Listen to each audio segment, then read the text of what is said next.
bit early today, but thank you for joining or listening to the Soulestic Intelligence podcast. Today, we're going to be talking about self-abandonment, which is this really thick thread in our dating culture and our relationship culture right now.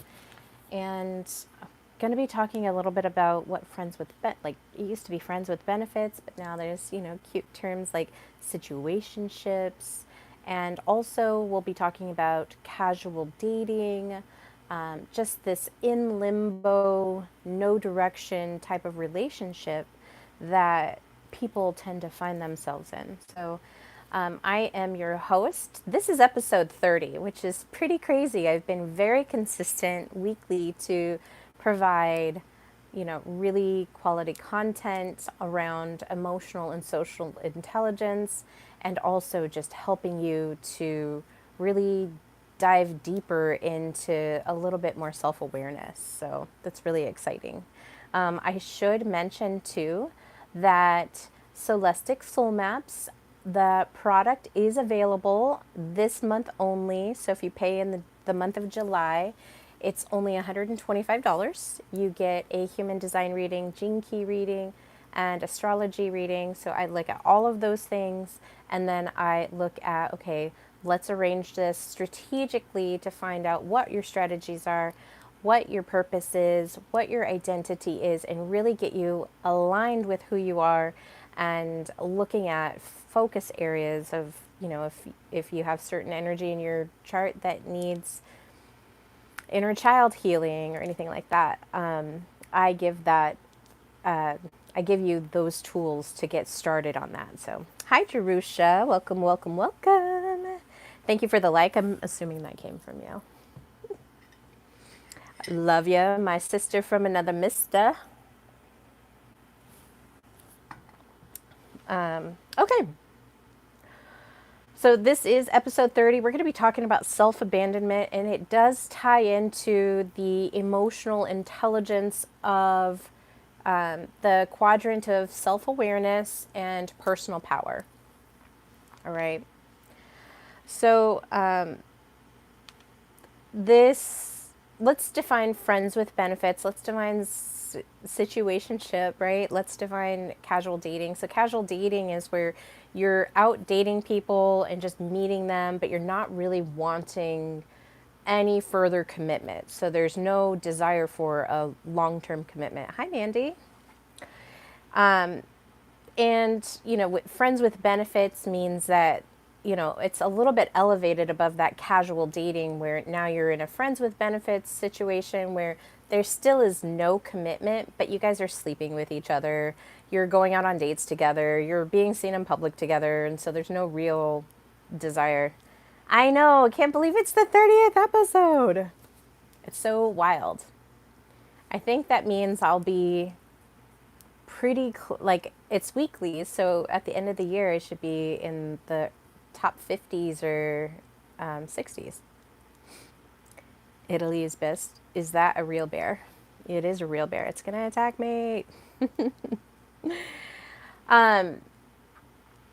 So friends with benefits, you're really getting into this dynamic of, having a casual relationship, and maybe in that friends with benefits, like since there's no commitment ties, you have not just one partner, but like multiple partners. A situationship can also be defined as that, but then all of these are really comes down to no commitment, no relationship goals, no vision for the future, no mutual agreement of where you are. It's kind of this blurry gray area. And so some of the things that can happen in these is where maybe one person starts to have feelings, or maybe both of you have feelings, but you're unable to talk about them. You're unable to, you kind of fear, you have this fear of intimacy. You have this fear of being able to say, hey, look, I'm feeling this way about you. The dynamics are changing, and now I have more needs than I originally came out with. I've seen some reels where it's like by 3 months, you guys should have a really solid definition. If you're dating, you should have a really solid definition of where the relationship's going. And then by 6 months, you'll know even more. You should be building on that. So I actually really like that idea. I really like that idea if that lands for you, only because, the deeper that you get in there, at some point there's going to be some sort of click. There's going to be some sort of connection that happens for one of the partners that are in that situation. So, having a little bit of clarity in that is important. So, inconsistent plans means that, plans are made and then somebody flakes on it. It's not really that important. So, a situationship is, I'm not really in this committed relationship with you. So, the plans that we make are, they're tentative. It's not really set in stone. Then also, you might ask for clarity and then it's avoidance that you get. Instead of clarity, you're getting this like, oh, it appears that you're confused. You don't know where we're going and I don't know where we're going. So you have this really foggy,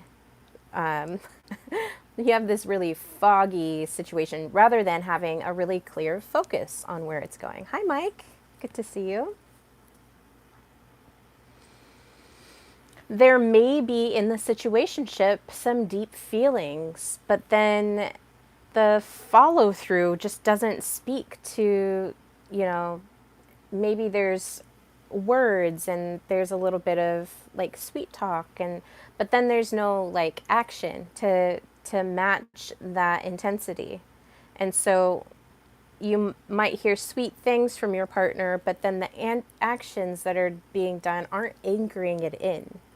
And, for us to be, in this goal of having a partnership of like an intimate relationship, we really want to have it anchored in and really hold the container. So in my work, I teach you that masculine framework is so important for you to have. So the structure, the clarity, the where are we going, just the focus and the clarity in that is going to make if you're the feelings one in the relationship, feel safe and secure.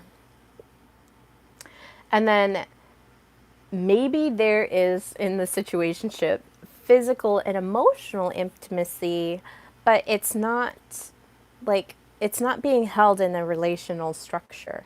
So there's a lot of romance, there's a lot of sensuality, but you're not rooted in this shared vision of where you want to go. And outer relationships are being defined by our inner relationships, in my opinion. I have this very strong belief that your inner world is being reflected in these relationships in the outer world. So if you're finding yourself aligning with some of these situationship informations that I'm giving you, then it really means that you need to take a step back and get that figured out.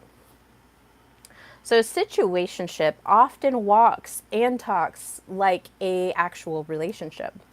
But if you don't have that container to put yourself into, meaning you don't have shared vision, you don't have a mutual agreement of what is going on, there's a little bit of flakiness, avoidance of defining the relationship, it keeps it like emotionally open, but you can find yourself spiritually homeless, right? Because when you come together in a relationship, it really is this divine connection with another person who is mirroring back to you where you're at. That's why I say when you are in these relationships and you're looking at the external world and how this relationship is really flowing in your life, is it causing confusion? Are you unclear of, what the dynamics are? Are you unclear about what the future is? Are you unclear of whether you guys are mutually building something together that's going to last, if that's something that you're looking for? Or is that also just kind of shrouded in a fog, or just blurred lines? So the other thing you've got to realize is, if you're the one that's initiating the emotional direction, if you're the one that's driving the ship and that dynamic doesn't feel right to you, you've got to pull back. You've got to really sit in your own self and say, what about this dynamic is speaking to my energy? Because we're constantly sending out energy. That is how our cognitive function works. So if you are on the path of divine masculine embodiment or divine feminine embodiment, and you really want to get there, and you're getting these feedback loops of confusion, fogginess, maybe even some sort of emotional pain, those kind of reactions in your system, those emotional reactions where you're sitting there and you're feeling hurt in your system, or you're feeling pain, or you're feeling fear, or whatever the situation is, those are your body's mechanisms telling you that something isn't right, it doesn't match, it's not in alignment, and that you need to address it. Okay? So this open loop essentially dysregulates the system. And, I've been working on putting together a figure for one of my offerings. So I'm doing spiritual tuning. So it's a tuning fork session.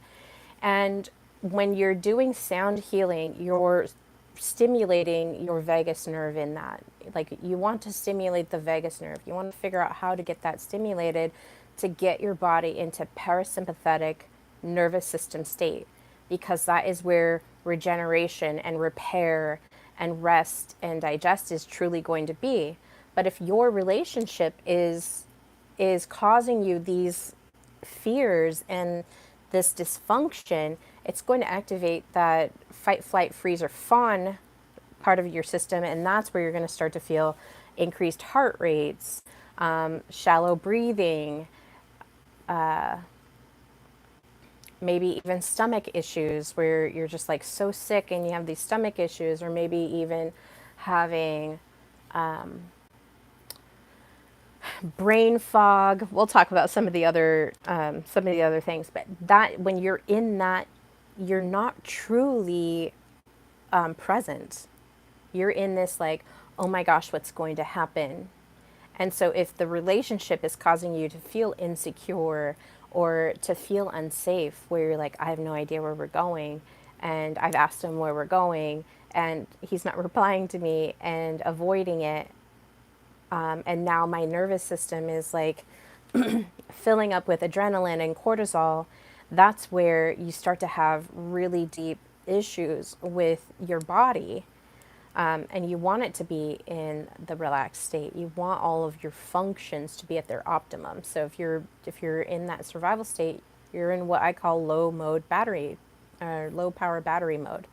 But if you're in the rest and digest, you're in this optimized battery mode, optimized power battery mode. So you're a little bit more expanded and aware instead of shrinking and decreased.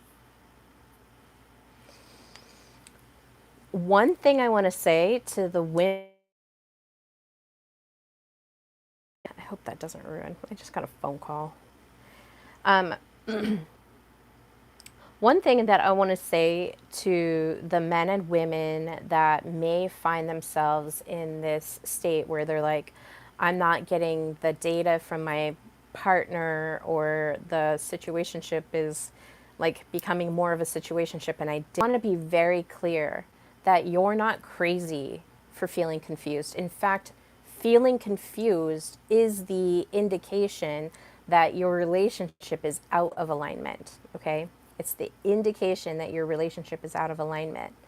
And this isn't about the other person being bad or being, some sort of narcissist that doesn't pay attention to you.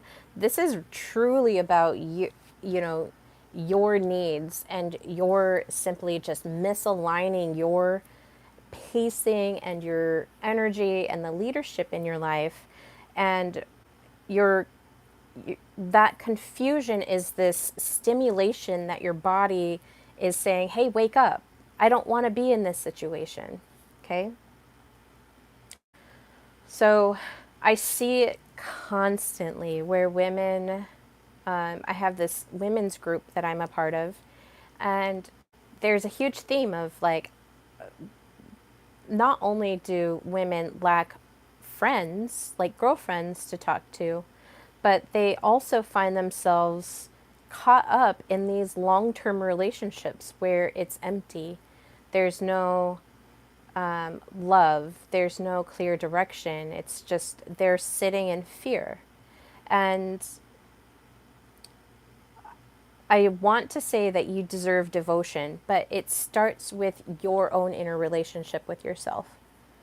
So if you find yourself in this situationship, really what it is if you're going to stay in it and you're going to consciously stay in it, knowing that you're confused, knowing that you need clarity to remove that confusion, and you're going to abandon yourself and just keep in there, maybe because the kids, maybe because you've have this sunk, I don't know if you guys are familiar with the sunk cost theory, but sunk cost is an economic term for you've put in so much money and invested so much money into, let's say, a project or even into a relationship. We can look at it because energy is energy. But you've put so much money into a project that now you don't even want to pull out because you're going to lose all of that money that you put into that project. But in a relationship, it's the same thing. You've put so much time, energy, focus. Maybe you have children, a house, the finances are intertwined. And so leaving that, you might lose out on the time, money, energy, whatever you've put in that you perceive as the wealth in that situation. The sunk cost theory is like, I don't want to lose, that time or that energy. And I've been a victim of this myself. I put myself through it. I'm like, not leaving. We've got the house, blah, blah, blah. But like, you really have to look at, am I seeking my purpose? Am I looking at my future? Is this truly a mutually positive agreement, or is it something that I need to pull away from and figure out where I want to put my devotion? So when I do my work, in fact, I'm working on a guidebook, a self-guided lesson plan to help women establish and reclaim their sovereign queendom, to have really solid boundaries. And that means time. Am I leaking my time, or am I using my time wisely? Family. Am I letting my family members run my life, or am I having really strong established boundaries with them? So ultimately, once you set all of these domains up with really strong boundaries, then you can start looking at, how is my relationship with my inner masculine energy? What is my inner king telling me? Is my inner king telling me that I need framework, that I need to build up my castle walls and have this really strong knight's guard around me? Or am I just susceptible to any energy because I'm like feeling pick me energy? And we really want to be sovereign in our own bodies. And I teach this in my digital age class, our course, this series, is that we need to be returning to our own inner personal sovereignty. It's hard to be grieved with most women. It's hard to be, I don't know if you had a autocorrect. especially the insecure ones. Most seems to be the majority. Yeah, because we're not taught. We are not taught about sovereignty. We're not taught about emotional intelligence and social intelligence. It's hard to be friends with most women, especially insecure ones. Yeah, because they're very needy. They need to be seen. They need they need that external validation to let them feel worthy. And if I am going to be completely transparent, they're trying to call me, but nice to meet you, Woo. 0.762. But the the reason that they're there is because they have very low personal power. They have low confidence and low worth in themselves. And if I don't feel these feelings, just hello, is it working? Okay, I see it's moving now. The dial's moving. If I told you that, I haven't felt the insecurities and I haven't felt the lack of safety in a relationship, I would be completely lying. I'm coming to you because I've been through this and I have been working on getting to a point where, thank you. Thank you guys. I've been working on getting to a point to where I'm choosing my own inner sovereignty. And this is important when this sovereignty that I'm talking about, like having these boundaries, having your own personal convictions, having your values, knowing what your morals are, knowing what you want in a relationship, and being able to claim that and say, I'm not accepting anything less than these things. And you can continuously improve that list. But it really starts with this inner sovereignty, this conviction that you have that you're worth going through this process. Hi, Zendaji. Missed you there. Going through this process, and as we're going into this digital technology expansion and we're going into this, AI is literally touching every single piece of our culture and our economies, our supply chains, our hospitals, our governments. Like it's far expanding.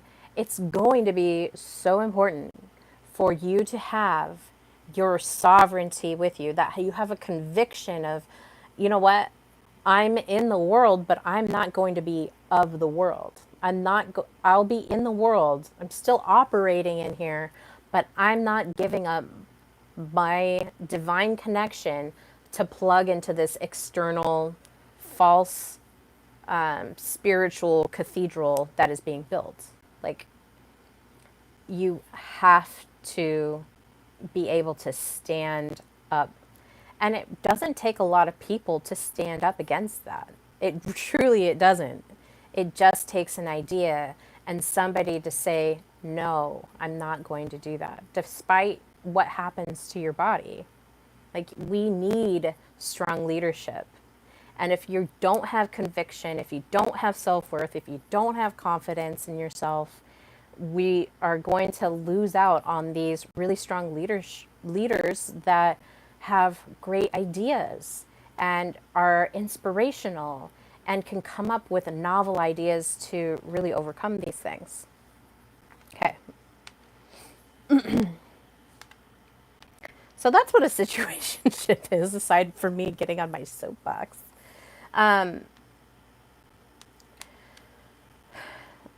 So let's look at what might happen. So if you're in a situationship and you're saying, I can no longer operate in this situationship, and you make the bold move of, I'm going to say this, even if I have a fear of being too much, I'm going to say this, that I need more time, more clear response time, whatever your needs are. Just be really clear about these are my needs and I need them to be answered quickly or whatever. Because right now, if you're in a situationship and your nervous system is screaming, I'm confused about what's going on, you need to respond to your immune system. You are your main character energy, okay? Be your main character energy. Don't be the side character energy. Don't be an NPC. Like, you're here because you have main character energy that you know you want to tap into, that you know you want to like be with and sit in. So if you say, "Hey, I have these needs," and they come back and say, "Well, I'll respond in time. I'm still working on it." And then time goes on and you're still sitting in your sympathetic nervous system. You're like, what the fuck's going on? It's not being ignored, but it's also not responding to you. It's not the thing that you need to hear. I don't need to hear that you're working on it. I just need you to do it. If you're going to type something out, type it out. If you're going to call. Like, you're not too busy to find time. I don't care who you are. Nobody is so busy they can't find time to respond if they want to. Okay? It really is this, if he wanted to, he would, but it's also if she wanted to, she would too. And women behave in a different way than men, or just that masculine energy. So if you're, craving to be a divinely embodied feminine woman, you're going to need to work to establish that. What is feminine communication like? How am I respecting my boundaries? Am I being my main character energy, or am I fawning after somebody, hoping that they'll choose me, hoping that they'll give me the attention that I need?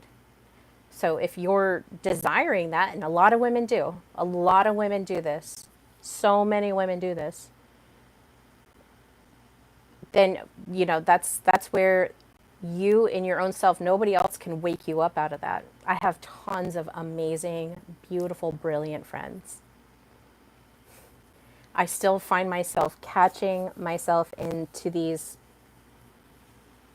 relationships where my friends are like, you're so pretty and you're so magnanimous and I admire you, and you don't deserve to be in those relationships. And they can say that nonstop until the end of time.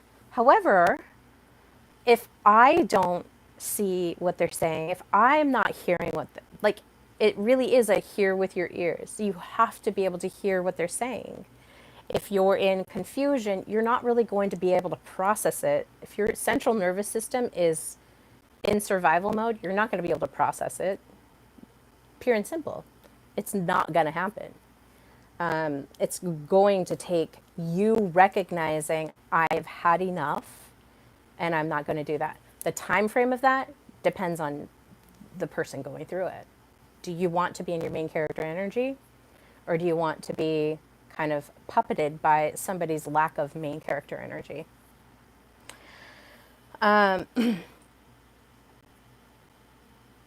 So with situationships, let's see,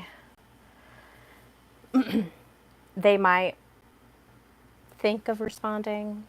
They might acknowledge, the truth of what you're saying. It really is going to come to how much you are willing to put yourself through in order to keep that established relationship. So they can care for you, but they're not giving you the full-bodied presence that you deserve. If you're seeking divine feminine embodiment, meaning that you are looking for what And I did I think it was called Divine Vortex, where I talked a lot about the feminine communication. And I think that was episode 26. It wasn't too long ago. But if you're looking for that divine masculine embodiment or that divine feminine embodiment, go watch that episode. You can put it on 1.5. Hopefully I don't talk too funny, being on a faster timeline. I might, I don't know. Sometimes I get really excited. But if you're not feeling that full-bodied presence that you desire in a relationship, you're not wrong to feel the hurt of that. Okay? That is your body's emotional mechanism telling you, hey, this hurts. You've got to do something about it. And it's not wrong for you to want more, for you to want that fully embodied present relationship. In fact, I think it's silly if you're not going after that, but that's my opinion. And, everybody has their own path, so let them do their own path. And it's in this emotional, feeling of hurt and desiring more, it's not that it's not that they don't like you, but they don't have the bandwidth to hold you. They're not wired to carry you. They might be having their own nervous system breakdown. And so your nervous system and their nervous system are matching up. It's, we're all energy beings, and we're all magnetized to relationships that are going to be mirroring what we're doing. So if I'm in a relationship where, he's not responding, he's not honoring my request of, more time, more whatever, if he's not honoring that and his bandwidth is so low that he can't do it, even though he may want to, you have to figure out, am I going to sit here and wait for breadcrumbs, or am I going to cut the head off and move on and find myself in my own power here? I need to honor my path, which is, for me, it's divine feminine embodiment. I want to be divinely feminine embodied. Meaning that I operate in grace and I'm calm, and my nervous system, it's responding to things that are making me feel safe and secure and cherished and honored. Not, oh, I hope that he's going to choose me so I can feel those things. So this is what we can call the tragedy of almost. He's almost there. So let's talk about the tragedy of almost. And this is where, Jerusha pointed out, it's hard to be friends with most women, especially the insecure ones, which seems to be in the majority, because the nervous system of women is tied to feeling unsafe. It's tied to feeling insecure. And it's not the men's fault. There's nobody really at fault except for your own. If you're not driving your own ship, if you're not cleaning your own inner sanctuary and operating within your inner temple, then yeah, these relationships are going to, I find it really funny. So I studied politics for a long time, particularly, the U.S. Constitution and what it really truly meant. And so I deep dove it. And really, at the end of the day, we can all sit here and blame government. Oh, government did this, government did that. I'm just a victim of the government. And something didn't sit well with me in that. Because in learning what the Constitution is, learning how the American government was set up, it wasn't set up to have these politicians telling us what to do. It was, we the people you're working for us. You're the public servant of us. But somewhere along the lines, it got flipped. But it should be an upside down triangle where the people are the ones telling the politicians, otherwise they're voting them out and holding them accountable. And, the further down your little triangle you get, the more that they're subject to the people at the top. But somewhere along the line, that pyramid flipped. And so I find it really funny when I see all these people,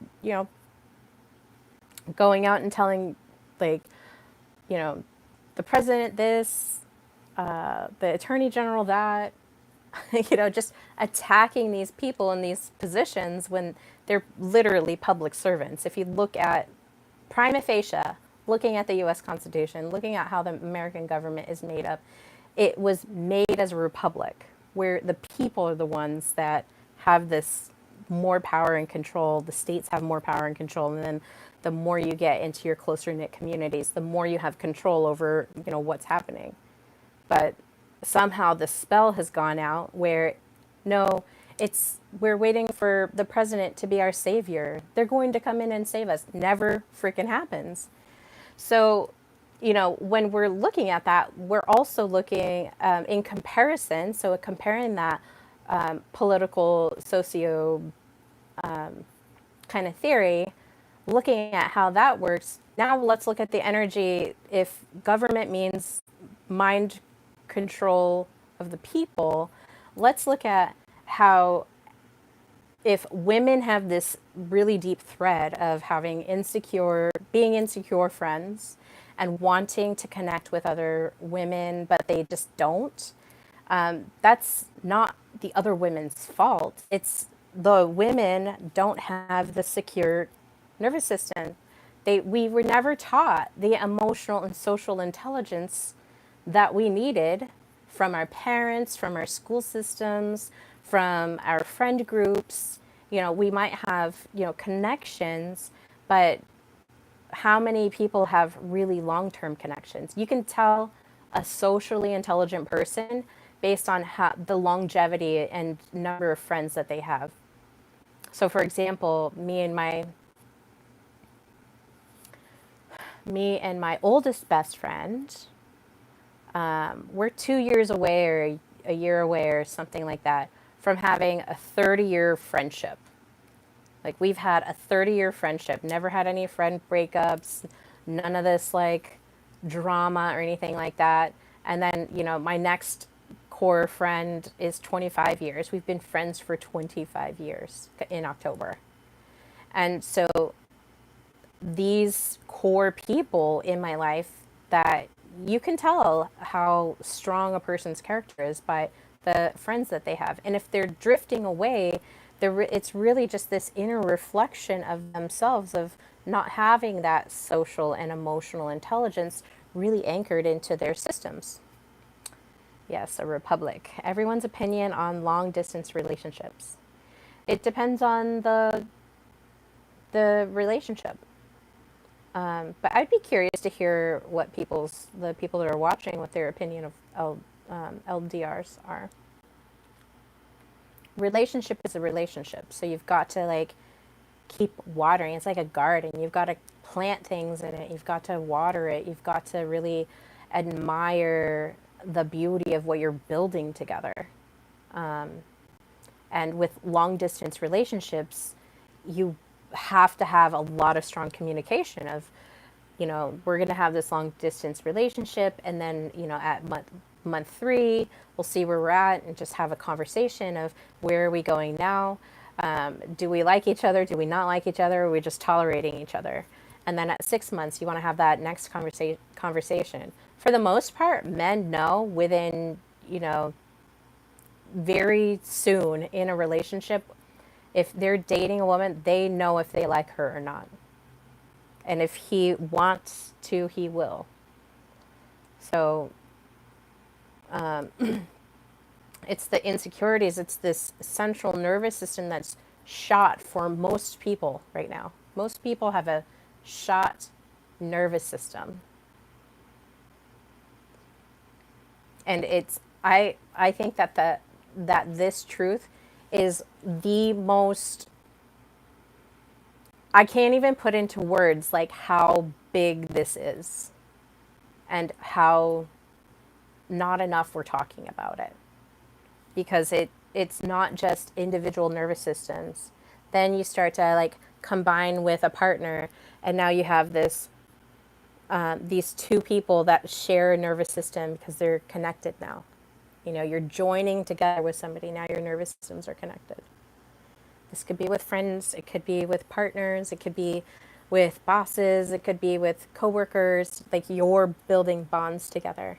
And then when you have teams, it builds this team nervous system together. So you're like all conglomerating together. And if everybody's nervous system is shot, you're going to have a very poor team connection, poor team relationship. And so now let's expand it out. Now we're seeing all the insecure women, and they're just like, I'm in this loveless relationship. We've been together for X number of years. We've done this and that, trying to build things together.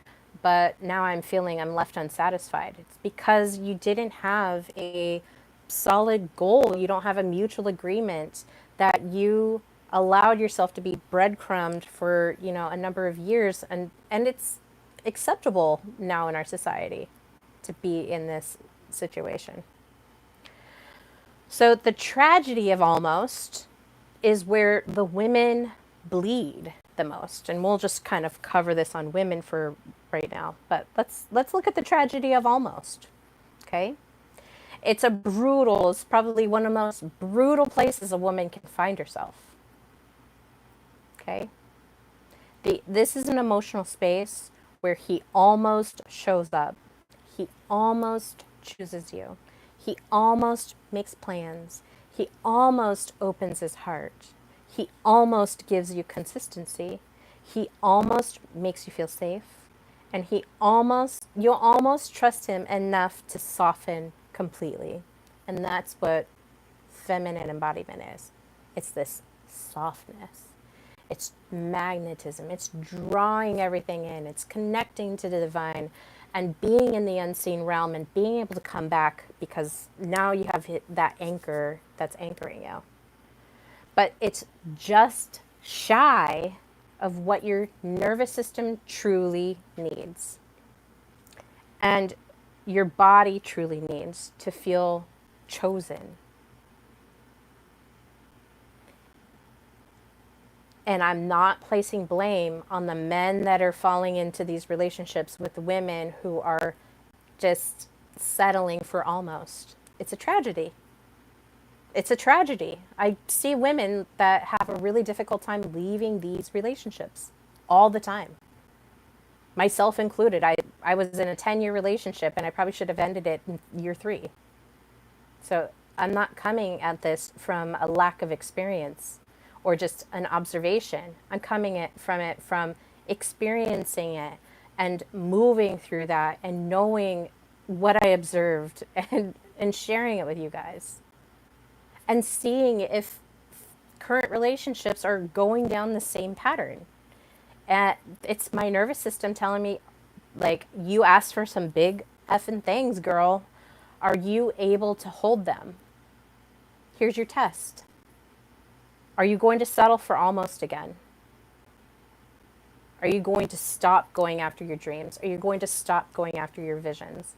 Are you going to stop dreaming and creating beautiful things that are going to help heal the world? Or are you going to just settle for your almost? Are you going to let go of your dreams? It's a sad thing. It's really tragic. It really is tragic. Sorry if I'm being really intense. Just passionate about it. Don't forget to like and subscribe.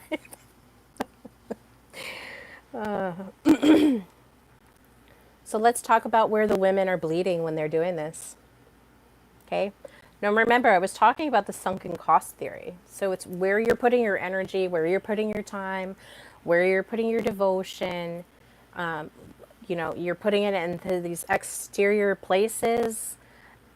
Be cautious about that. Be cautious about where you're investing your time. Be cautious about where you're investing your energy. Be cautious about what boundaries you're allowing to not stand firm to protect your own temple. So the women bleed. So we bleed in time by waiting. We wait. We wait for him to choose us. We wait for the plans to be made. We wait for his heart to say, oh, I can't live without you. We wait for him to make us feel safe. We wait for consistency. We wait until he shows up for us. And we believe in that. And that's where that confusion and the hurt and the pain and the suffering and the inconsistency just drives us crazy. Like, it literally, if you're bleeding, it's, I don't know if everybody has experienced heartbreak on here, but if you've ever experienced heartbreak, or if you have not experienced heartbreak, let me tell you about what it feels like. It literally feels like somebody is tearing your breastplate open, and it's literal physical pain in your heart space. Heartbreak. I've experienced this as a young girl, having to leave relationships with my exes. It's blood curdling, crushing. Like, it is crushing. It's heart crushing. I experienced it when my mother died. When my mother died, it was probably a good 5 or 6 months of pure pain, like physical pain in my heart space. So this is where you're bleeding from. That's what heartbreak is. You're bleeding when you're waiting. We bleed when we're hoping. I hope he's choosing me. And not only am I patiently waiting, but I'm going to hope that he does. And I'm going to stay small, and I'm not going to ask for too much because I don't want to rock the boat. And then eventually he'll see how good I am and he'll choose me. We bleed confidence when we're in this, wondering if, oh my gosh, I asked him that question and maybe I asked for too much. We bleed our intuition. We bleed our intuition by ignoring our intuition for the crumbs that we feel like are meals. Oh my gosh, we're hanging out. Dopamine, dopamine, dopamine. Now we're not hanging out. Fucking crash, dude. Talk about bursting your heart open. The dopamine crash is just like a junkie withdrawal. It's just like the alcoholic who is just yearning for a drink. Just give me a small sip. Frick. It's what's his name? It's the man that was in hell asking Lazarus just for a drip of water on his tongue. You're just bleeding, and you're taking that drop, that tiny drop, to satisfy the thirst on your tongue. So you bleed your intuition. We bleed our magic. We tone ourselves down so we don't scare someone who is incapable of receiving it. We self-abandon here, you guys. This bleeding is self-abandonment. It's a lack of self-love. We bleed our self-worth because that almost feels better than nothing. That almost feels better than nothing. Instead of being okay to sit in your room in silence, like I sit in my room in silence all the time. And I'm okay with that. I love it. But I don't love being in that tragedy of almost, of bleeding myself, of waiting and hoping and expecting to receive a different result when the data is already out there for me to analyze. I already know that's going to happen. So the time comes for you to choose, are you made for almost? Are you made to settle? Are you made to just be a victim of the circumstances that are around you? Or are you going to step in to your authority and your beauty and your magic and your intuition and your confidence and say, you know what? I don't like to be treated like this. I'm not going to be treated like this anymore. I'm going to be very transparent. It might hurt you. And I don't care because I'm hurting either way. I'm hurting if I stay in this, and am in accepting the William Shakespeare tragedy of almost, I'm hurting in that. Or I can say, you know what? Transparency, I don't even want to do this anymore. I'm done. I'm over it. I'm willing to just end it. I don't care about the sunken cost. It's not a value to me. If I stay in it, I hurt. If I leave it, yeah, there might be a little bit of hurt, but I chose myself. I chose my worth. I chose to honor my life.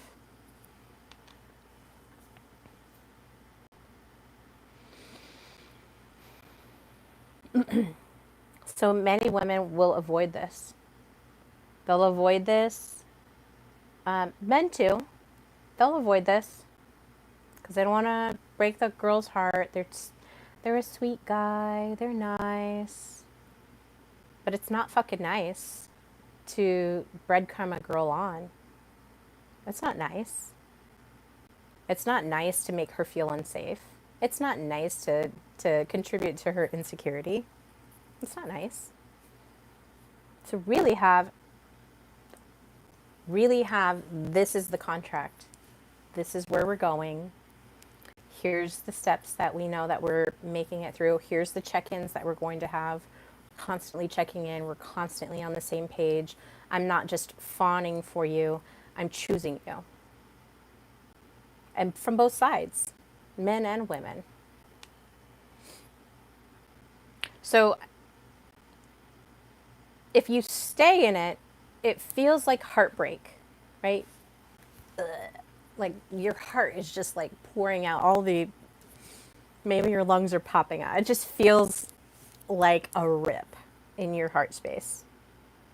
But when you declare your boundary, it's not nice to waste a woman's fertile years, but it's also on the woman to recognize her boundary too. And yeah, she's going to be a little bit more tender. Depends on how old she is and how much experience she has. But that's why I'm coming here and just saying the things that we need to hear. So if you stay in it, it's like a constant heartbreak after constant heartbreak. But if you break this and you say, you know what? No more. I have no time. I have no more energy to give into whatever this situationship is. It's going to hurt a little bit, but it's soul retrieval hurt. And soul retrieval hurt is more like tears are coming out. The precious tear technology that we have coming out is like releasing this fear of being too much. Are you really too much? I think I might be a little too much for people. I am too much. I am too much. But I'm not afraid to be too much, right? I used to. If I say something like I'm just going to give him Amelie light. I'm going to give him Amelie light. He's not going to know the depths of me. It's going to be safe. And, whatever. No. Babes, if you feel like you're too much and you're afraid of your too much, don't be. Your too much is a filter to knock those dusty suns, as they call them in the reels, knock the dusty suns out of your field. So be too much. Be too much. It's a filter. Be seen. It's a filter. But you gotta have an inner foundation. You've got to have an inner foundation.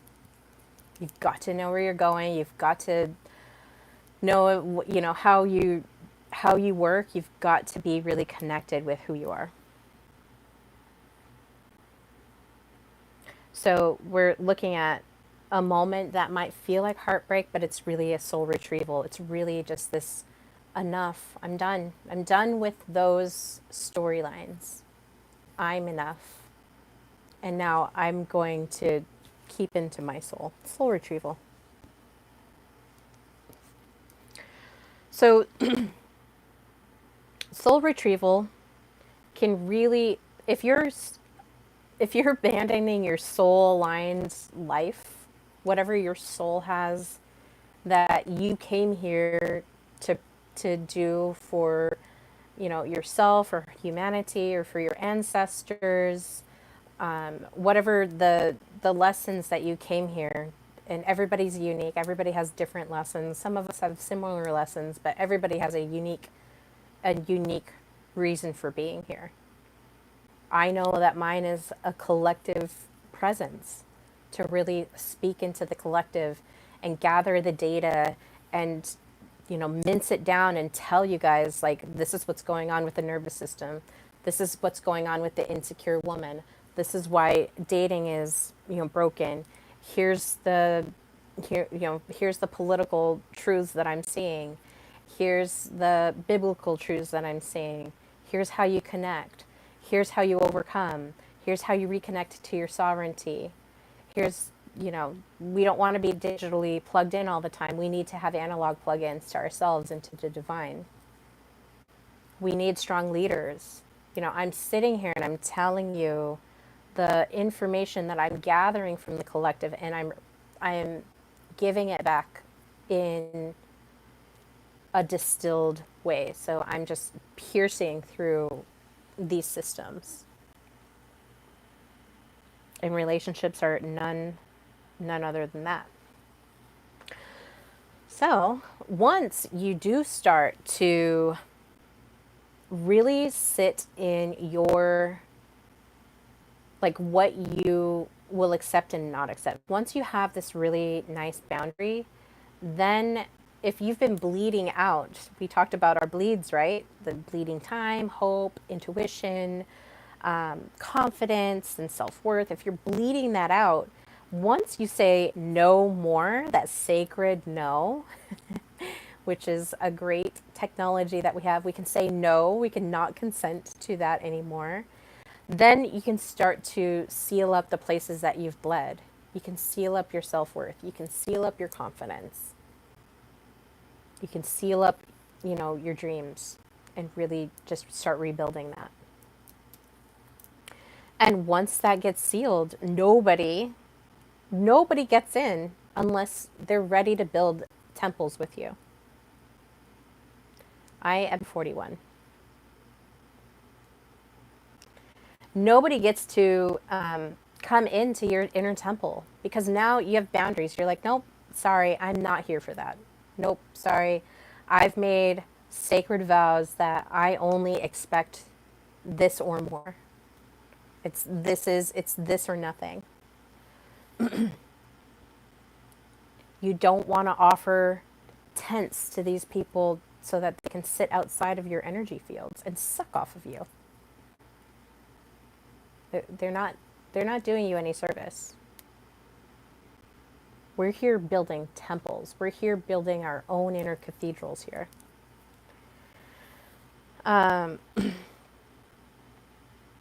So really think about that. Now, does soul retrieval hurt? I did mention this. Soul retrieval is much like heartbreak. It will feel similar, but it will hurt. So I'm not saying that it won't hurt. But you've got to let your body grieve of that self-abandonment. So if you have a fear of abandonment, chances are you're self-abandoning just to continuously hurt yourself. And so once you retrieve your soul back, once you retrieve that part of you that's abandoned, and you're like fragmentally putting it back together, your worth and your confidence. Hi, Mike Kramer. I am from the United States. So once you start reclaiming yourself, and that's, a big part of my guide, my self-guided course, is about claiming that inner sovereignty. That's the core of it. Whole week of developing 10 solid laws in each domain of your life that matters. Your beauty, your spirit, your boundaries, the time, your family, your relationships, how much you love yourself. And I'm backing it with, case studies, scientific studies that show why it's important. These are all important domains for us to have. Your purpose. So really centering and aligning with what does that look like, and mapping it out. It's a very expansive. The 10 domains are very expansive, and so you sit there and you're like, okay, where do I really want this to go? What do I want it to look like? So soul retrieval will hurt. It depends on how long you've been sitting in it. If it's been 3 months, if it's been 1 month, it's not going to hurt as bad, right? Because you recognized it fairly quick and you're like, I'm not dealing with this anymore.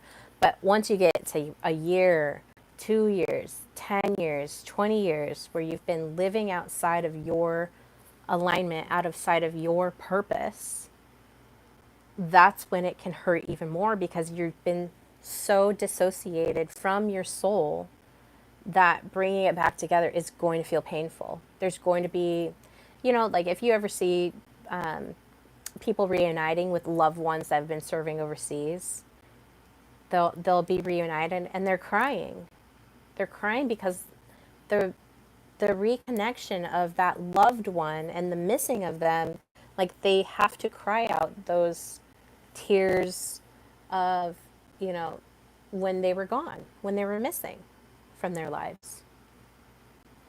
So when you reclaim yourself with a soul retrieval, you are grieving every version of you that waited too long, so that the length of time is going to matter. That you loved too hard. You gave so much of yourself without getting it back, when you could have been loving yourself. You gave love instead of loved yourself. You silence your truth to keep the peace. So instead of speaking up and saying, hey, this relationship is like, we need to figure something out. Instead of saying that, you're just saying, you're keeping in silence, and not in peace, but in resentment or in dejection, or whatever the reason is why you silenced truth.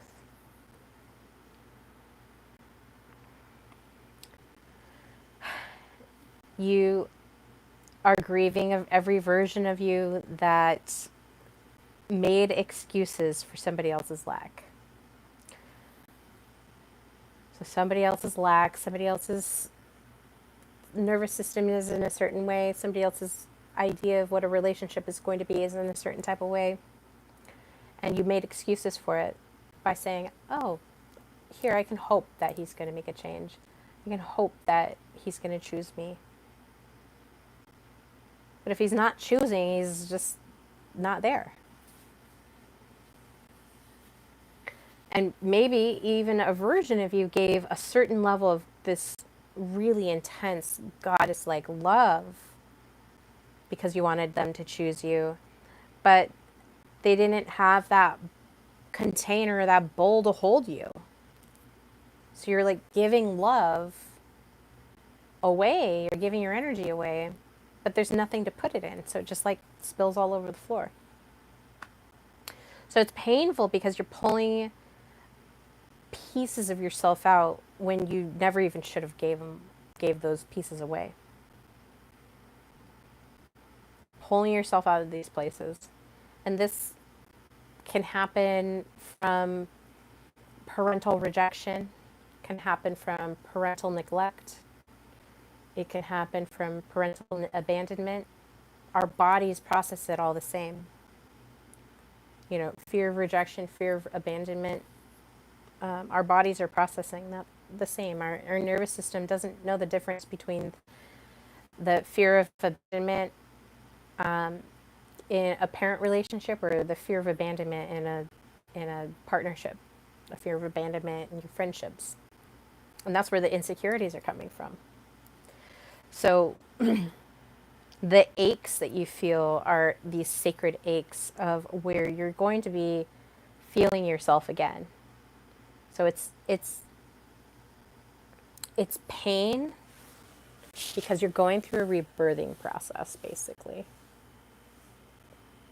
So being reborn in a new identity post relationship is going to feel a little painful. And a lot of people, they'll get out of the relationship and then they're immediately back on a dating app and they're going on Tinder dates and, just seeking for another place to plug in instead of plugging into themselves. So I admire the men and women that take the time that they need to figure out like what's going on, where do I need to work, what shadows are speaking to me here, and how can I overcome them. And then the pain is also your soul like reconnecting and saying, I'm back, please don't leave me again. It's asking you not to self-abandon. Okay? So soul retrieval hurts, but like staying fractured hurts more. It's more of this long, slow bleed instead of going in and patching up and waiting for the scars to heal, waiting for the wounds to heal in those moments. So when you call yourself home, it might feel like death because it is a pattern. It's like this death pattern, right? It's really watching a version of yourself die, but you're going to be reborn as something else. So you're watching this possible illusion of you die, even if it's not an illusion that you want to keep. You're watching that illusion die, and the way through this is to honor it. If you've got to cry, cry. If you got to scream, scream. If you need to write, write. If you need to sing, do that. If you need to howl at the moon, do that. Do something visceral that your body is saying, just go and do that. Go scream, go sing, go, go shoot guns. I don't know. Like whatever is going to to get you to be very primal and like move through that energy, do that. So what's being too much? What does that look like? Some people fear being too much because they're too vibrant, they're too deep, they're too awake, they're too sensual, they're too prophetic, they're too honest, they're too emotional, they're too divine, they're too much. And it's like I said, this is not a flaw. This is not something to be fearful of. This is a filter. People will be drawn to you for being all of you. They want to see your essence. They want to see your beauty. They want to see your contributions to society. It's a filter.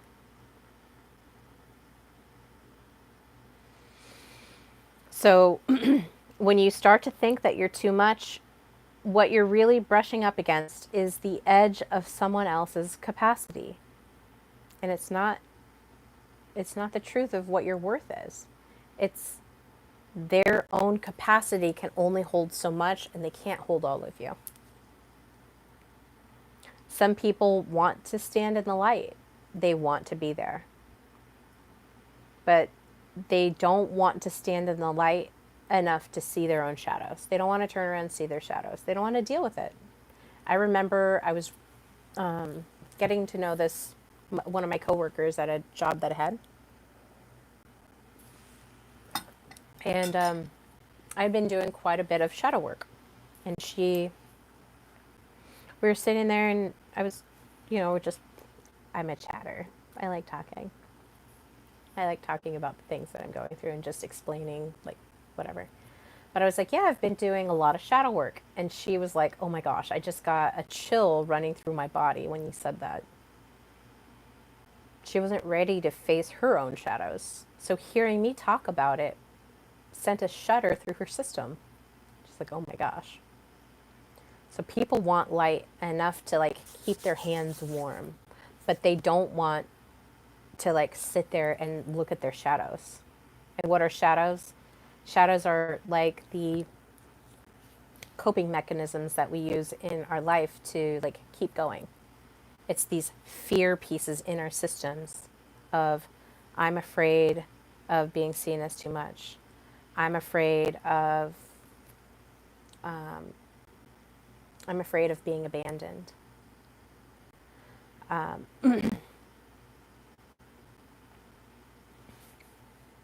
so people don't want to look at their own shadows. It's hard. And I talked about this a couple weeks ago. Maybe it was last week. I talked about Inanna, the Sumerian goddess, and I talked about Persephone. And I think she's the Greek goddess. And, they're both walking into their shadows. They're both walking in there. One does so willingly and one does so unwillingly, right? So Inanna is willingly going into the shadows. She's willingly going into the underground. She's willingly going for the throne of the underground and getting torn to pieces, verbally. Torn to pieces. And she has to figure out a way to get out. And that's where anchoring, both of these stories they're showing anchors in like the parents, and Inanna was anchored in not Hermes but Enri, I think is what it's called. She was anchored in Enri. Come and get me if I'm in the underworld for too long. But I've got to go and face my shadows. I've got to like pull off all the things that I assume are giving me power, and I need to go and be reborn. And, it came out of the sacrifice of her husband. She came back and her husband was just having a gay old time, didn't care about her. And she was really upset. So she sent him in her place down into the underworld. And so he was down there half the time, and then his sister was down there half the time.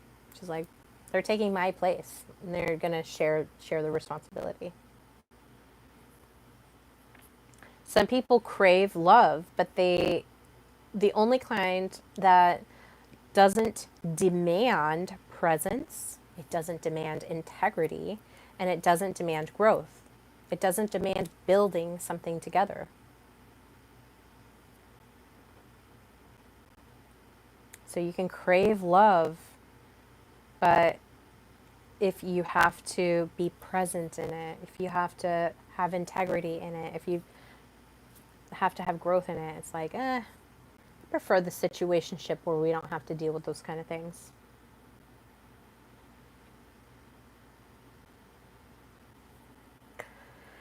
So once you stand in this emotionally unavailable,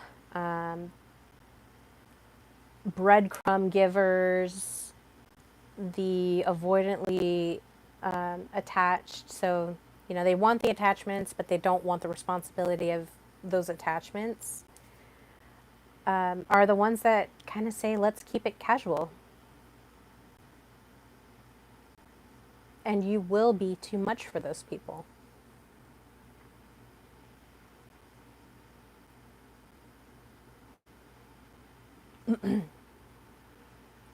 So when you meet people that are a good fit for your energy, you'll know because it's aligned. You'll feel it in your bones, alignment. It's like this magic moment. It's gonna be exactly right. So different and so new is like any other. So when you feel like you're too much, like let that be your crown. Let it be the filter that keeps people who are emotionally unavailable outside of your system. And the less that you engage, the clearer your boundaries are, and the more you push them away, it's going to be better for you long term. It's going to help you build confidence and worth, and it's going to help you connect with your soul alignment of whatever your purpose is here in this realm. And you're just enough for yourself. And I say, yeah. So, yeah, don't be palatable. Be powerful. We want you to be powerful. We don't want you to be palatable. We don't want you to like merge into these other places. Just, it's kind of funny because I want to say like, find your identity. But like some of us has very fluid identities. It depends on what your energy looks like your energy blueprint. Whatever that looks like, that energy is going to be different for everybody. But for me, I have to accept this fluidity in my identity, meaning that I just show up in whatever identity I'm wearing in that moment.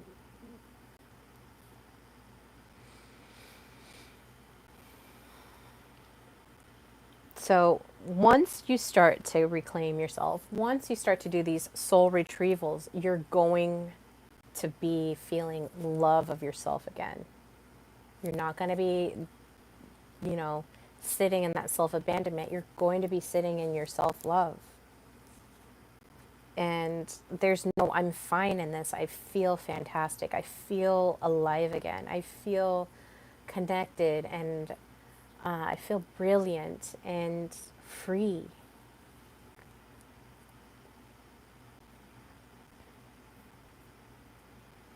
So a lot of us might sit where we're trying to be composed and, you know, be seen as this good girl or good boy in order to not have to deal with the shadows and, you know, the true coping mechanisms that we're dealing with. Everybody has coping mechanisms. I don't care who it is. But it's how you address your coping mechanisms that really define you.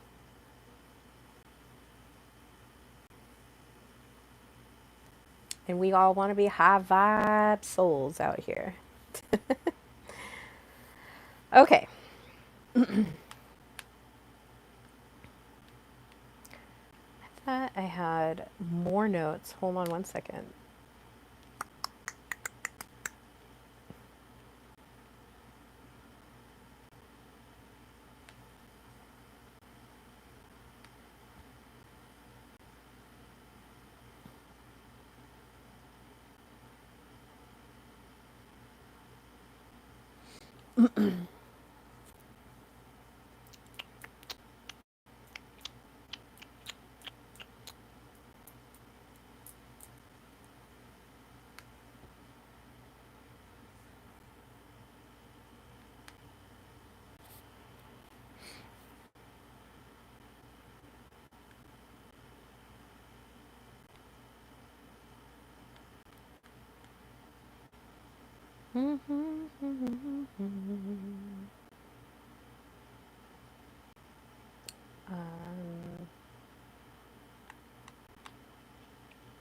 Interesting. All right. Maybe I didn't have.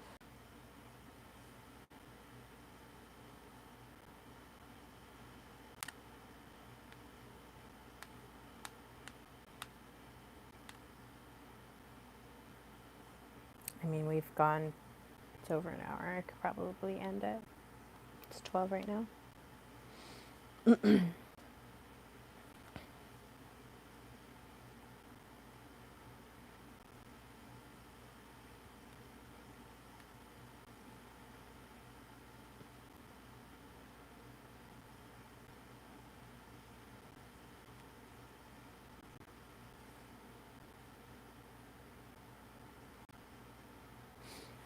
Let me see. I thought I had another outline and now I can't find it.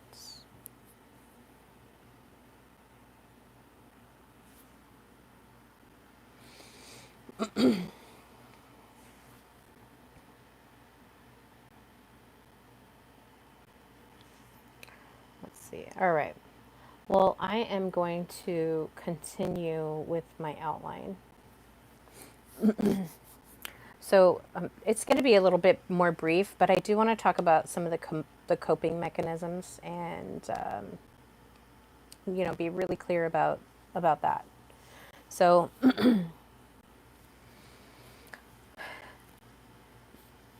first, we start with the descent, and a lot of the times, this can be a lot of the times this can be early on conditioning. So somebody could have clearly told you to not feel or express emotions, be emotionless or I'll leave. Create internal survival mechanisms. So repressing feelings, repressing expression, appeasing or performing perfection, so that if I'm perfect, they'll see that I'm good, and then I won't get in trouble from my parents, or they'll see that I'm good, and then I'll be praised for that. So there's these internal survival mechanisms, and so if you look at be a man, be a man, don't have emotions, but that early conditioning can lead to wounding, to where saying be a man to a young boy of maybe they're going through an emotional situation, especially when they're developing their social skills at like this adolescent age,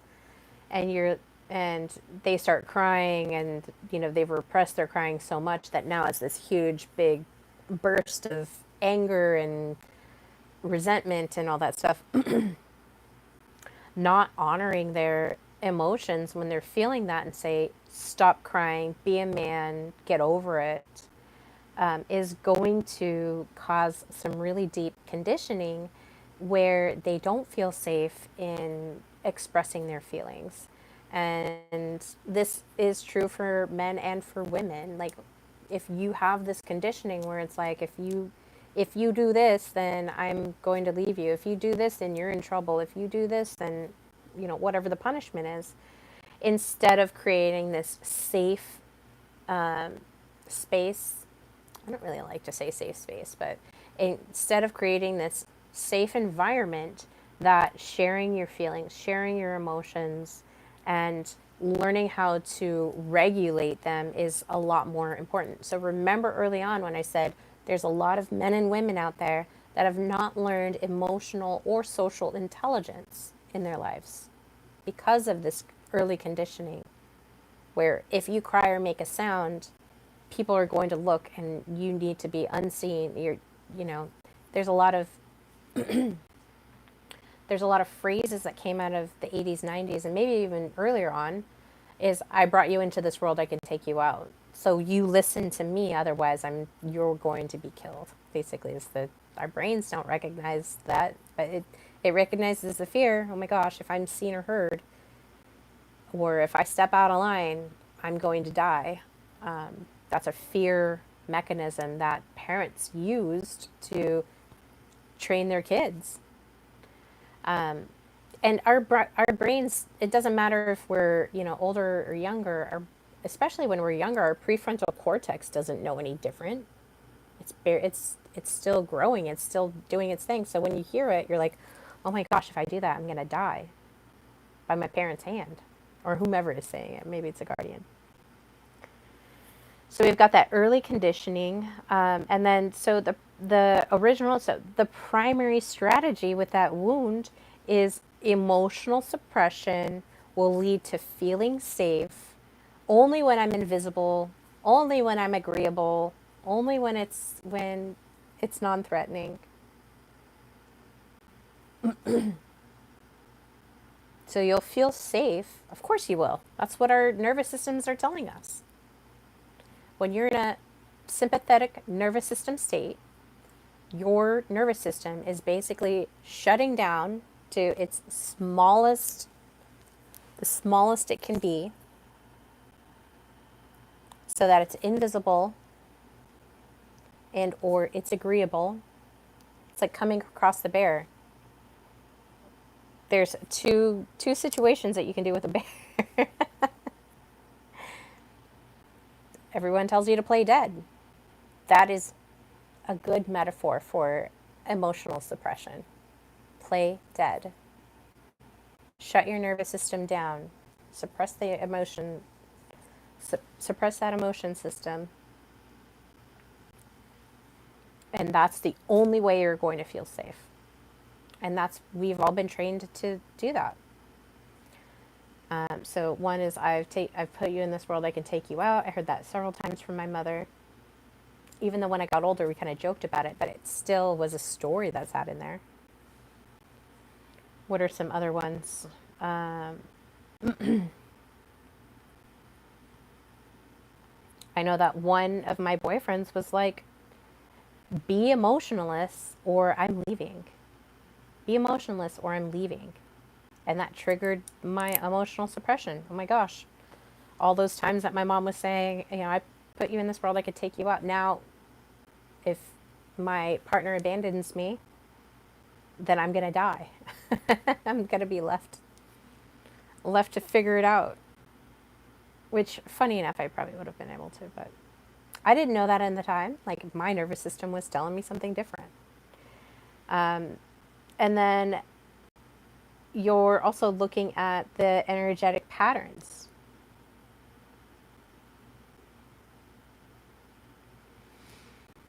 So that means looking at the external situations as the patterns. And so you can identify with the external patterns instead of the internal ones. And you develop these coping mechanisms to keep these the external validation. So maybe it's a boyfriend. And we probably all know somebody that's just been like boyfriend after boyfriend after boyfriend, could never settle, always ended the same, end up breaking up. She's devastated, and then goes back and finds somebody else to date. Same thing, same person, different body. So she's in this feedback pattern. So you find the energetic pattern that's going to match you. Unless you have a little bit of sovereignty and conviction and authority in your life, and you say, you know what, I'm not going to repeat that pattern. I'm going to figure out what's going on here, figure out what my coping mechanisms are, and address it so that it doesn't happen again. That the next time I pull somebody in, it's going to be somebody that is going to match my energy. So self-abandonment is also, so here's some of the core coping mechanisms that we use. It's just, we're going to go through 5. There's more, but we're just going to go through some of these core coping mechanisms. So people pleasing, which is that equating love with the performance or with your compliance. If I'm a good girl, he's going to choose me. If I'm a good boy, she'll choose me. Okay? So you're equating love with a performance or compliance. I'm complying, so this is love. I'm performing. Look at me, I'm just doing all the dishes, I'm doing the laundry, taking care of the kids. I'm in the role that I really want to be in, even though he didn't ask me to.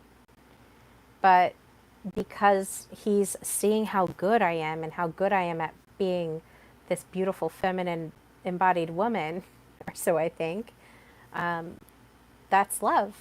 And so he's going to choose me. That's people pleasing. Don't do that. The next coping mechanism is hyper independence. Okay. So this is a way of avoiding disappointment by not needing anybody. So this can happen in the situationship when you both come together and there's kind of this like mutual agreement of continuing to see each other, but there's also a hyper independence of, you stay in your lane, I'll stay in mine, and eventually, like, once in a while we'll meet up and have our situationship, and then we're going to separate, but I'm never going to integrate you into my life. I don't need you. I don't need you because I don't want to be disappointed. Okay? So you develop this hyper independence. You sit all the time with women. They'll get into this boss babe culture. I don't need no man. I don't need nobody anybody to take care of me. Got my own. And it's shouted across the, I mean, there is one thing to having confidence. What signs does a woman show a man she is interested in?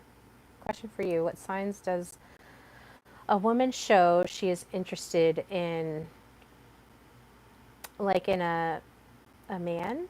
Like if you're trying to figure out if a woman is interested in you? Well, one, if you ask her to go on a date with you, she says yes. Two, if you are a man and you say, hey, look, I'm interested in dating you long term. Are you interested in that? And she says yes.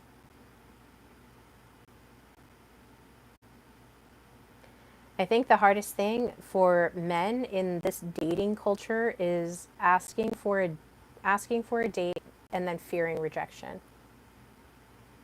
A man that fears rejection is sitting in fear. It's a coping mechanism. And then maybe he's like pining over a woman, but he hasn't even done anything to show that he's interested in her. Sending her flowers. I mean, they're all tropes, but they're there for a reason. It's sending a message of, hey, I'm interested in you. Can I call you? May I text you? Do you want to go to this concert with me? Do you want to go on this hike with me? Do you want to go to lunch with me? Do you want to go to dinner with me? Like, that's a man showing a woman he's interested in her. He's got to do it with action. He's got to be in his masculine frame. And he's got to be honest. If he's not interested in the woman, don't lead her on. Say, you know what? It's been really great getting to know you, but I'm just not interested in you like that. And holding yourself in integrity. I did a really good, I can't remember the number of the episode, but it was 9 emotionally, it was like 9 competencies of the emotionally resilient man or something like that, the emotionally intelligent man, and what makes him attractive. I did a whole video on it. If you don't want to watch the video, go to my Substack and look in, I think it was in February. And it's just 9 things that are listed. So one is, first, if you're interested in her, you get to know her and you make her laugh. She wants humor. And then, there's 8 other competencies that a man can have in order to, 1, be resilient, and 2, like, if you want to attract a woman, then if a woman is interested in a man, what are some of the behaviors she displays? She responds. She might try touching you. She might go and talk to you a lot more. Maybe even stare at you from a distance. You've got to engage with her though, and you're spanning your environment. And if a woman is interested in you and you're not interested in her, you'll notice it. She might even be really upfront. Some women are very aggressive with the men that they like. Some women aren't. Some women are just like, oh, that's, you're really sweet. Thanks for saying nice things to me. But it's like, just because they're saying nice things to her doesn't like automatically like prompt her interest. Be realistic. Like, know what you want. A man needs to know what he wants, because women are designed, even if we fight it, we're designed to listen to men. And we want to. I can't tell you how exciting it'll be to find my beloved and not have to think about everything all the time. To be able to sit in my own relaxed nervous system and create beauty everywhere.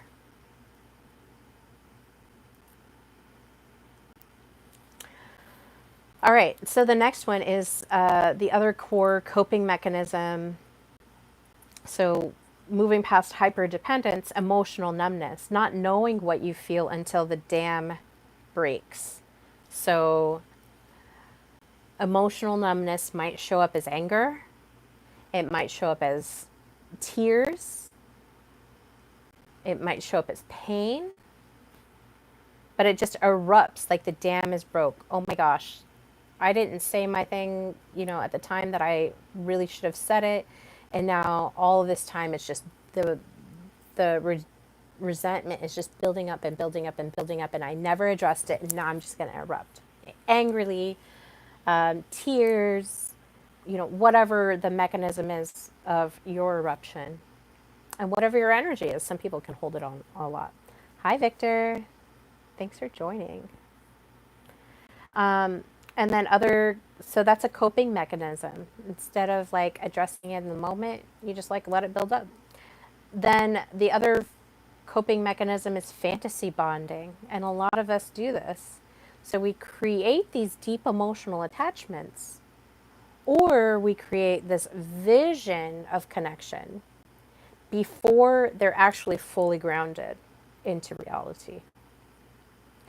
So it becomes a fantasy. So you're living in this fantasy world. And if you're not having clear communication, if you're not having clear vision of where the relationship is going, and let's say that you're immediately bonding intimately, it can create a fantasy bond. So now you have this fantasy bond, and women are very, very susceptible to it. We're receptive beings.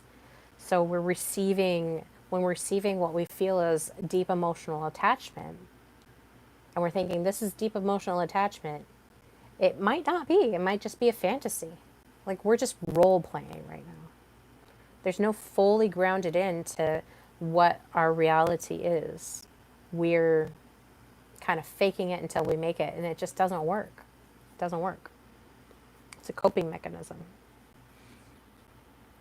And then finally, the last core coping mechanism I'm going to talk about today is avoiding clarity. And that's kind of what I started with. So in order to avoid rejection, in order to keep in this vagueness, you avoid rejection by saying, if I don't ask for too much, they won't leave. Or if I don't bring up this topic, then they're going to stick around, because it's, we're just kind of creating a norm.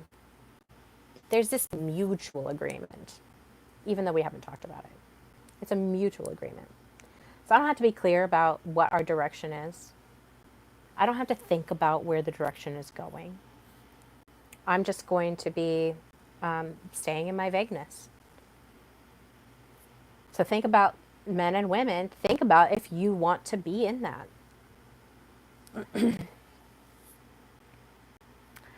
So the other things that we look at in self-abandonment is these moments of repetition. So choosing partners where you must overfunction emotionally, or overfunction spiritually, or overfunction in the planning, or overfunctioning, wherever. Overfunctioning by looking hyper independent, but really wanting close connection and just not being able to say it. You accept breadcrumbing as patience instead of deprivation. Accept breadcrumbing as patience. I'm just being patient. If I be patient, it looks good. I don't look unhinged. Then he'll choose me. Everything's going to be great. Instead of recognizing it as deprivation, which really is what it is, breadcrumbing. It's deprivation. It's deprivation of clarity. It's deprivation of yourself bleeding out. It's playing out this tragedy of almost. It's that tragedy of almost energy. You might hold back truth in order to preserve the potential of the relationship. What does that mean? It means that instead of being your too much, you're you light, right? I was dating a guy and I told him, you've only seen Amelie light. I don't think that you're enough. That I don't think you can hold me. I haven't seen where you can hold me. So you get Amelie light.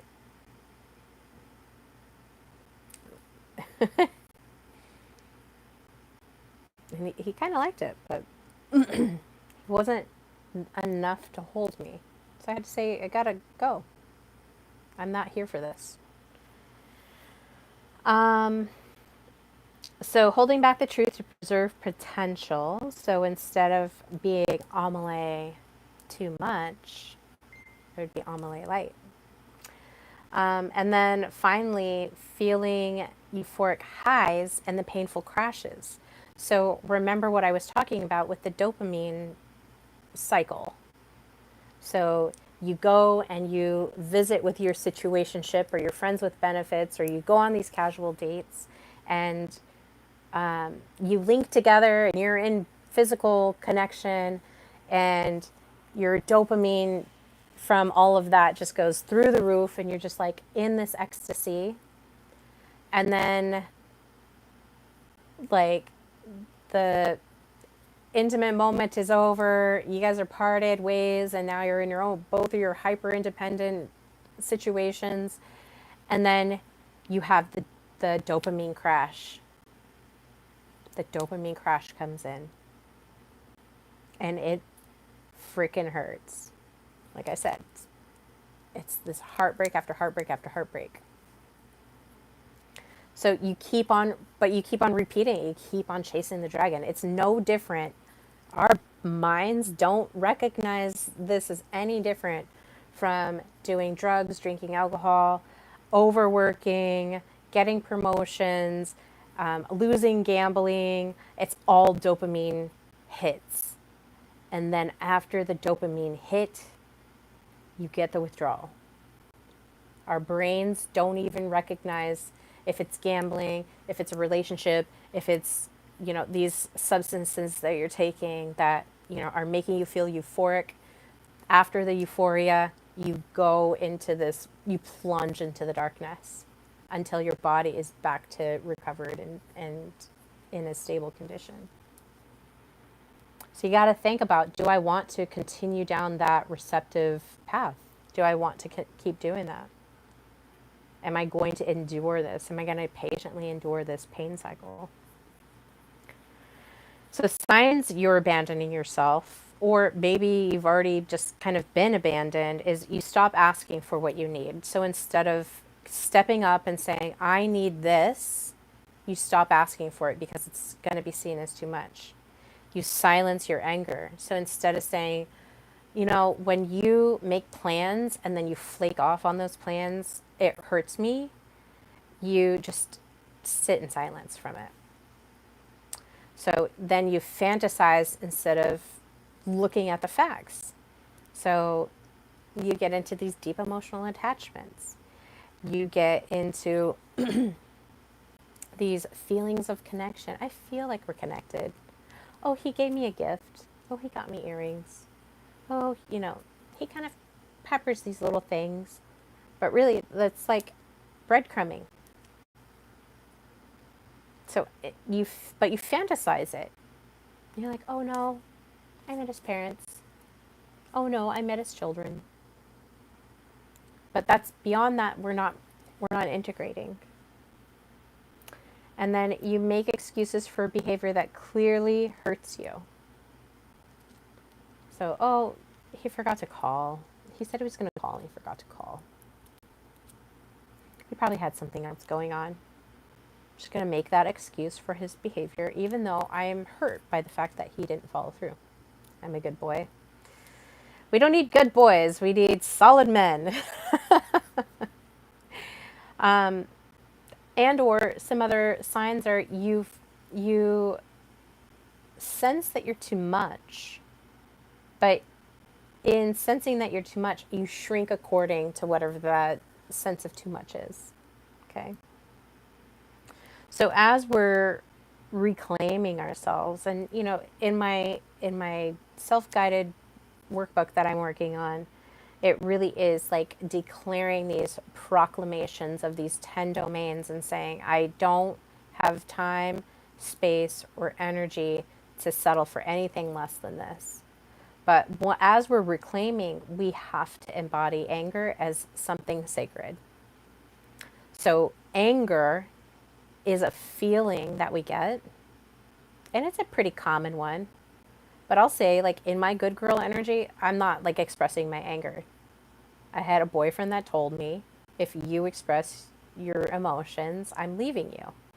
And it like still sits nestled in my system, and I'm like trying to figure out, how do I reconnect with my anger and express it? But that anger is a sacred technology. It really is coming from this demand from your body to return to yourself. A lot of people, even though I might not outwardly express anger, it's inwardly expressed anger. So instead of being angry at these situations outside and like roaring and, expressing that anger outwardly, letting it like leave my system and returning it. Thanks for the anger. Go. Now you can go. I don't need you anymore. It's almost like you're inwardly expressing it. And that can come in the form of depression. It can come in the form of like this self-abandonment. It can come in the form of, self degradation. Like looking at, oh, I'm stupid. I'm this, I'm that. I'm not worth it. Really having this like negative self-talk. That's like an inward anger. Instead of just embodying it, thanking it, and then releasing it as thank you. I know that you were there serving me to like show me what I needed to focus on. So another part of that reclamation process is setting your energy ceilings, meaning like when I was talking about the domains, like this is the minimum, this is bar minimum of how I'm going to be treated. I no longer am going to remain in the presence of a question mark, of ambiguity, of vagueness, of flakiness. I'm not sitting in that energy. I don't have time for that. I don't have energy for that. I have these big, beautiful dreams. I have these big, beautiful visions of where I want to go in life, and I want to connect with that. I don't want to be drugged down and kept small.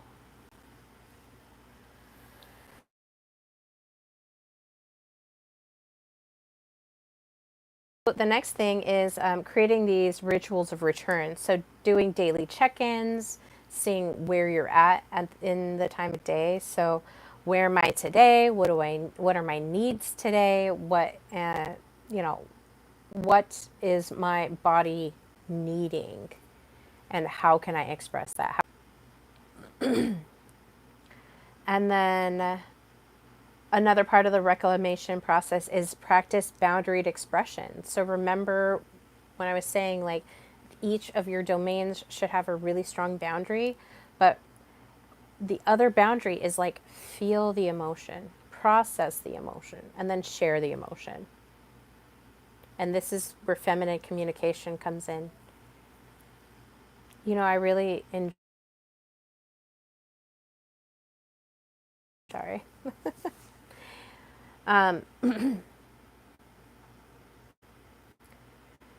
So when you practice your boundaried expression, it really is like, I feel hurt when you don't acknowledge my needs. And that's sharing. Instead of bypassing a storm and giving them comfort, you're allowing them to run through the same storm that you're running through. And then attune into your inner child or your wise mother, like, or your father. It's I don't know if I can get in here. Let me see if I can find it. I know if you go to my Substack, it'll show you.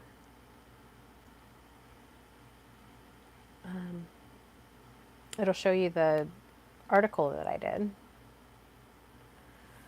Pop up YouTube.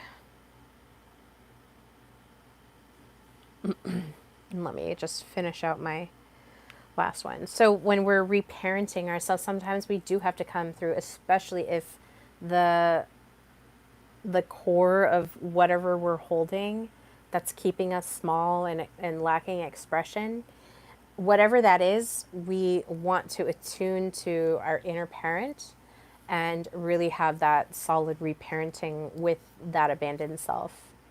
So I've had to do this a lot with my father leaving. I've had to like come in and just be the really strong mother of you're good and you don't need to overperform in order to make up for this abandonment that you experienced. Let me see if I can find it. Okay, Soulestic Intelligence.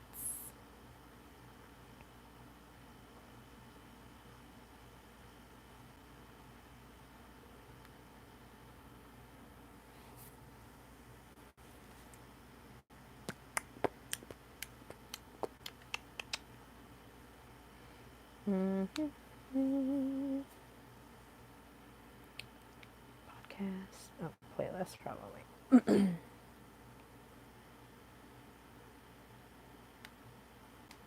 Oh, it won't let me. Momento, por favor.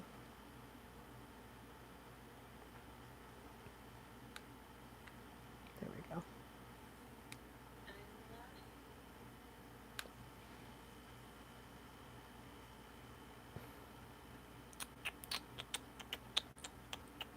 It is episode 11, Marcel.